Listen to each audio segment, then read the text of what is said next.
America అధ్యక్షుడు Donald Trump కూతురు Ivanka Trump త్వరలో హైదరాబాద్ నగరానికి రానున్నారు.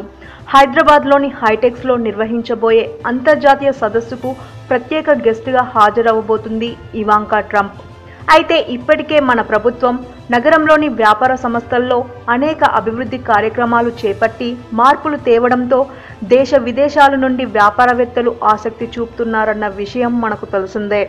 ఇక నవంబర్ నెలలో నిర్వహించే ఈ సదస్సుకు దేశ విదేశాల నుండి ప్రముఖ వ్యాపారవేత్తలు హాజరవుతారని, హైదరాబాద్ ప్రత్యేకత చాటాలని ప్రభుత్వం ముమ్మర చర్యలు చేపడుతోంది. ప్రధానంగా ప్రముఖులు ఈ సదస్సుకు హాజరయ్యే సమయంలో వారు ప్రయాణించే రోడ్లు మరియు ఆ ప్రాంతంలోని వ్యర్థాలవి ఉండకుండా చూస్తున్నారట. ఇందుకోసమని శనివారం రోజున పట్టణాభివృద్ధి శాఖ కార్యదర్శి నవీన్ మిట్టల్ తన బృందంతో కలిసి పలు ప్రాంతాల్లో పర్యటించారు. ఇది ఇలా ఉండగా పురపాలక సంస్థ అధికారులు కూడా ఆయా ప్రాంతాల్లో డ్రైనేజీలు పొంగకుండా ఉండేందుకు చర్యలు తీసుకుంటున్నట్టుగా తెలుస్తోంది. అంతేకాదు వారు సదస్సుకు హాజరు కావడానికి వెళ్లే ఏరియాల్లో గుంతలు మరియు ఫుట్పాత్ డివైడర్లు సరిగా ఉండేలా చూస్తున్నారట అధికారులు.